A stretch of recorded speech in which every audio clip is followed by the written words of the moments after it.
Shalom, friends. I'm here today with Rabbi Shaul David Judelman, who is the Israeli co-director of Roots, a local initiative of Palestinians and Israelis working together in the heart of the conflict.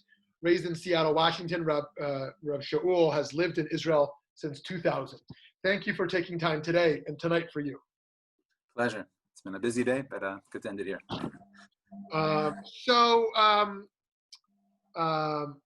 Just to start, what is Roots doing now? Right now, in the midst of Corona and annexation and everything else right now, it's an interesting question because it's definitely not the regularly scheduled programming.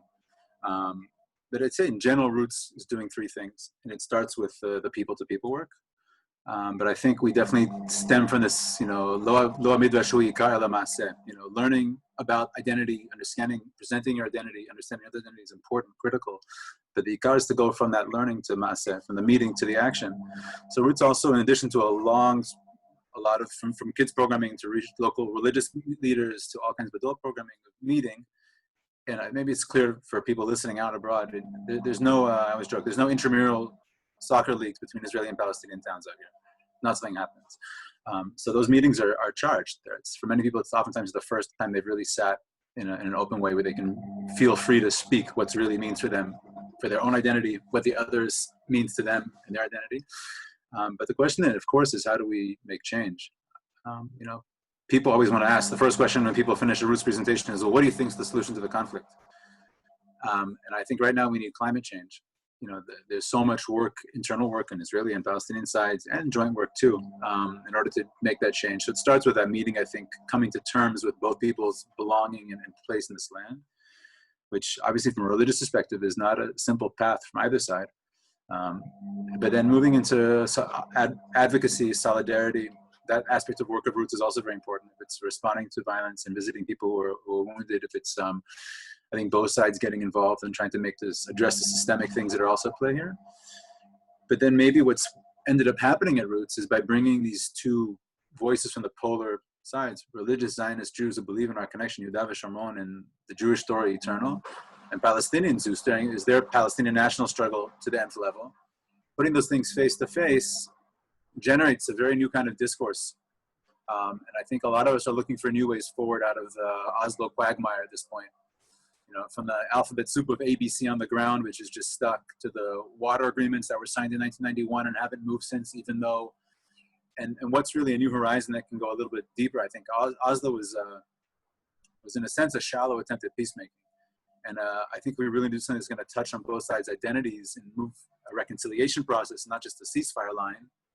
And I agree that's audacious to talk about at this point in the conflict, but I think that's where I take my lead from Rav Menachem there, that you can't give up that search. And that's even after this ceasefire is called, we're still living intertwined together. So that work of generating a new discourse, reconciliation work is also a deep part of what I think Roots is trying to do. And that's in that way we're joining with a lot of other Israelis and Palestinians and Jews and Muslims, people around the world, frustrated with where things are and how can it go forward somewhere.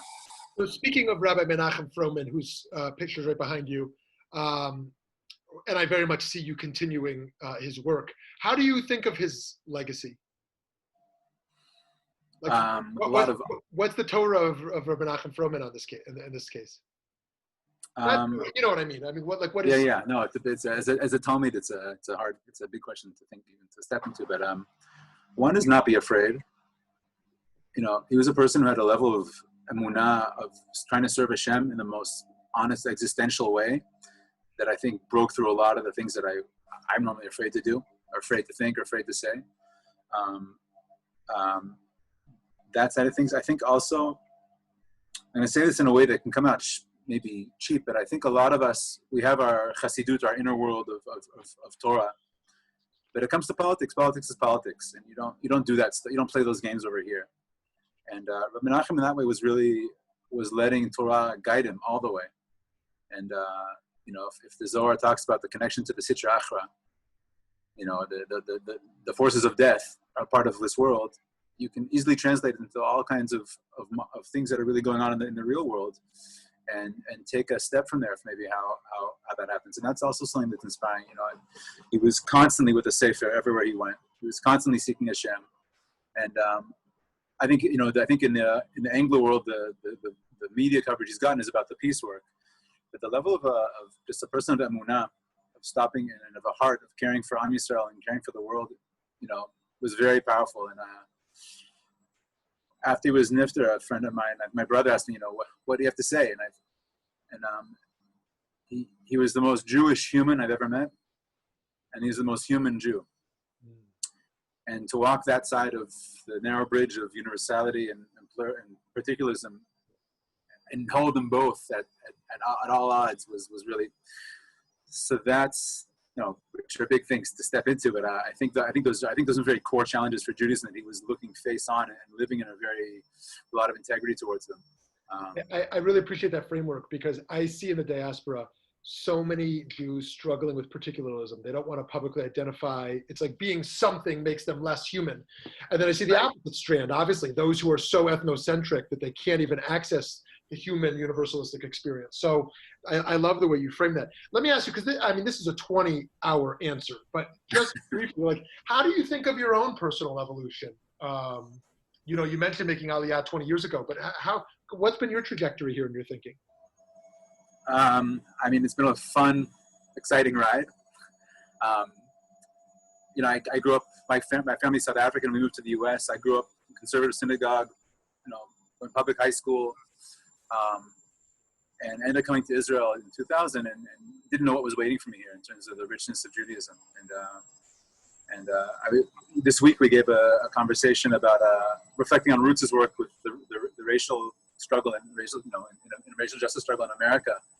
And I was reflecting. I remember when I first came back to the U.S. after being in Israel, and having this sense of uncovering these riches of Jewish tradition. So dived head on into that at yeshiva and learning. It was also the heart of the Second Intifada, and that was definitely a big framing of the nice things you can see from Seattle. Peace blew up in our faces, and that I would say the emotional aspect of the conflict was much more the determinant of my political views, and so that took me to where it took, I think, a lot of Israeli society by 2008, 2009. There's no partner. It's to be strong and hold on. The whole world denies our claims, and I'd say in some ways there, in that my own kind of ethno-nationalism, that kind of line of things. The thing, the whole world's against us. They can't see that Jews are back in Judea, the only place in the world where my family's name is on the same mountains I'm living on, and the world says we have no place here.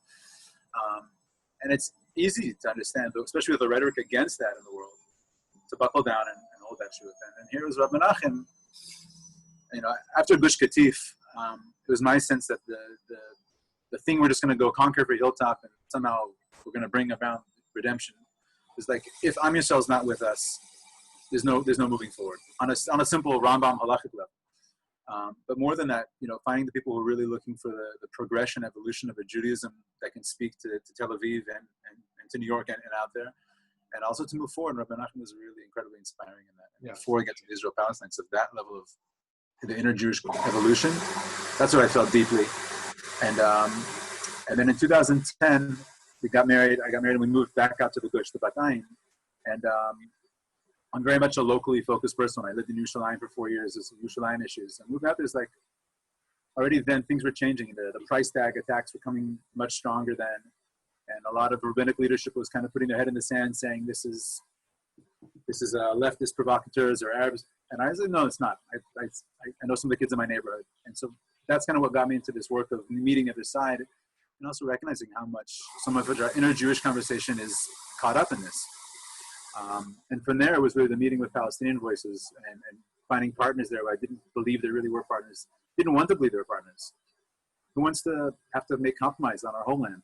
Yeah. And that question of partnership and trust, could it be, and take the audacious thing and start praying for that and working for that in a sense, even though it's in some ways it seems against all odds. But I'd say from then it was the personal levels and the personal acts and the questions of scalability now and the questions of, how do we move forward here? But recognizing we have to, cheshbon nefesh on our own side within this conflict is important. Yeah, so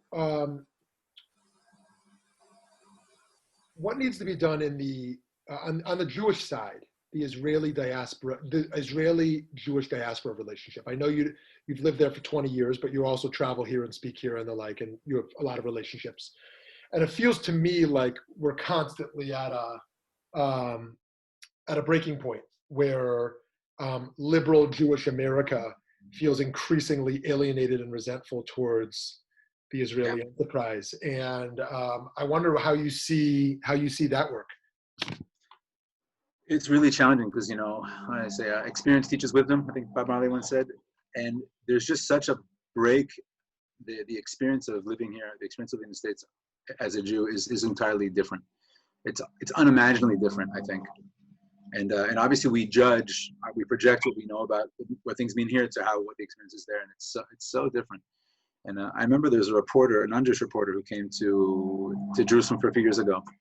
And when he left, he wrote an article kind of reflecting what happened to us. And he was from the Northeast, kind of a very liberal progressive, a lot, very critical of Israel and occupation. On the same hand, also really felt, the truth of the Israeli story. And he said, until that day happened when there was a stabbing attack in Jerusalem and my wife was on the other side of town doing shopping, and I realized she was in the neighborhood, what happened? I didn't understand what it means. And his political views shifted dramatically from that lived experience. And that, I think there's a big generational shift from the generation that felt existential threat or fear over the Jewish story to a generation that really can't imagine that. It's really only seen as Goliath, as the power. That's a really deep challenge for those two experiences. I think that's a big part of it. Definitely, holding on to nationalism is very passé. It's liberal progressive. It's like about the worst word you can have. And here we are, the Jew, this anachronism of living out this tribal legacy in the modern state, holding on to this town. It's a huge challenge. And it takes the ability to kind of understand that challenge instead of just plugging your truth away and banging on heads. Watching Beinart and Gordis go back last week was like, this is not a fruitful discussion at this point. There's where you're coming from, your points are so different. And it's a big, Okay, that's helpful. Okay, just the last question for you today, and I'm grateful for your time and thoughts here and the work you do. What's a piece of Torah that animates the way you walk in the world in this either the ends you're dreaming of or the process of how you do the work? What's a Torah that's really on your lips in this work? A little bit of the fatalism of predetermined things. Esav Sonei Yaakov. That's just the way it is. The resignation to that versus the belief in free choice. Huh. And I think in some ways, I think this is at a core of what the conflict's about right now. We have our image of who they are. They have an image of who we are. And it fits very easily into a lot of religious tropes. I had a nice session the other day with a Palestinian and Israeli. We both talked about all the things we say about each other. No trust, nudniks. It was a very rich, no holds barred Israeli-Palestinian conversation. But do I really believe there's free choice? Can things change?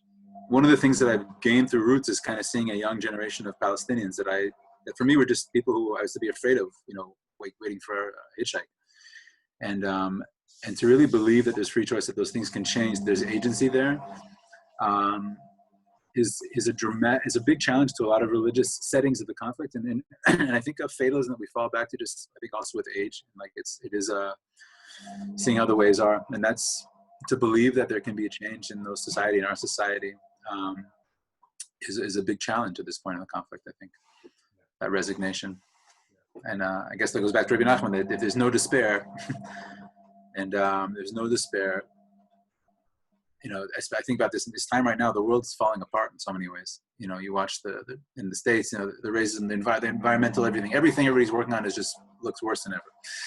And so that, to somehow get that release, Erev Shabbat, to go and let go somehow is a big recharge for me. And it's a big part, I think, of how my Torah and my day-to-day work, are linking. I need that rest, I need that recharge. Okay, Rav Shaul, wishing you continue bracha and hatzlacha. Yeah, I'd love to get to come out there someday and sit.